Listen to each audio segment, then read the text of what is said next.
नमस्कार। देवाक्षर में आप सभी का स्वागत है। आइए सुनते हैं प्रव्राजिका मोक्ष प्राणा माता जी का अगला पत्र। माता जी लिख रही हैं, श्री श्री रामकृष्ण शरणम परम कल्याणिया।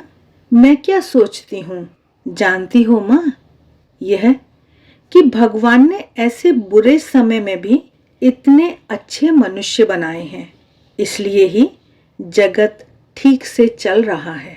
नहीं तो एकदम पशुओं के राज्य में परिणत हो गया होता।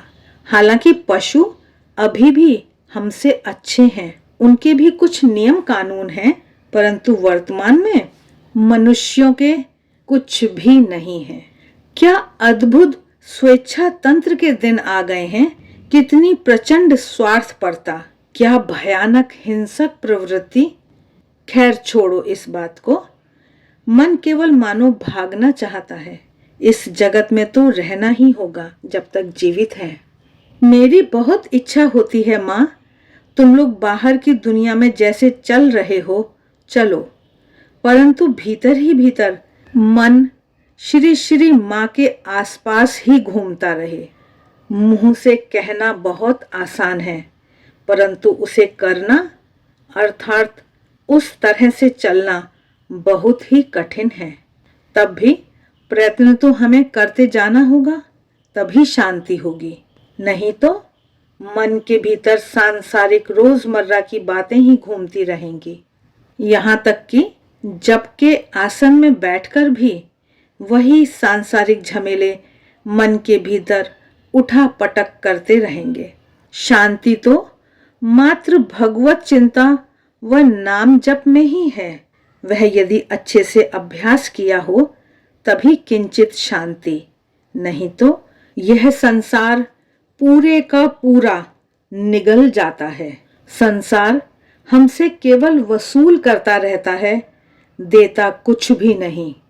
इसलिए अपने नुकसान के अलावा कोई लाभ नहीं है। श्री भगवान ने हम लोगों की इस प्रकार की सृष्टि की है कि मन का भरपूर ऐश्वर्य दिया है, उसके साथ विवेक या विचार बुद्धि भी दी है। श्री श्री ठाकुर ने जैसा कहा है, अर्थ रुपए पैसे का सदव्यय करना चाहिए। अर्थात बैंक में जिस प्रकार सूद की आशा से जमा का खाता बढ़ाया जाता है, वैसे ही भगवान ने मन को तो अपने जैसा ही ऐश्वर्य से पूर्ण कर दिया है, क्योंकि हमें अपने जैसा ही बनाकर उन्होंने सारे गुण दिए हैं। परंतु हम इतने ही स्वार्थी हो जाते हैं कि मैं से बाहर तो एक और दुनिया है, उसके बारे में बिल्कुल नहीं सोचते। मेरा दुख, मेरा कष्ट करते हुए ही दिन बीत जाते हैं। इधर दुनिया में रहने के जो गिनती के दिन रहते हैं, वे एक एक करके हिसाब से कम हो रहे हैं, उसका ख्याल भी नहीं रहता। इसलिए ठाकुर ने कहा, समय रहते सब कर लो, नहीं तो और कर नहीं सकोगे। कारण क्या है जानते हो? ठाकुर की भाषा में ही बोलती हूँ। सरसों एक बार छितरा जाने से उन्हें फिर से एक जगह जमा करना बहुत मुश्किल है। मैं जानती हूँ और समझती हूँ कि तुम्हें दुख किस बात का है, परंतु हम अपने कर्म फल को नहीं टाल सकते। जगत में देह धारण करने से कुछ न कुछ दुख कष्ट तो स्वीकार करने ही होंगे। इसलिए यदि भगवान को हरदम स्मरण करते रहो, तब ही व्यथा पीड़ा थोड़ी कम होती है।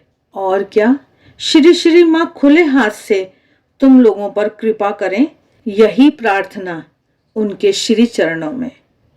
इति शुभानुध्यायिनी मोक्ष प्राणा। आशा है आपको यह पत्र अच्छा लगा होगा और आप इससे कुछ न कुछ प्रेरणा अवश्य पाएंगे।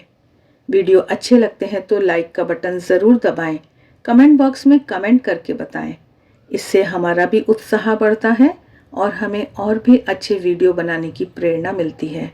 मिलते हैं फिर, तब तक देखते रहिए देवाक्षर। आप सभी का बहुत बहुत धन्यवाद।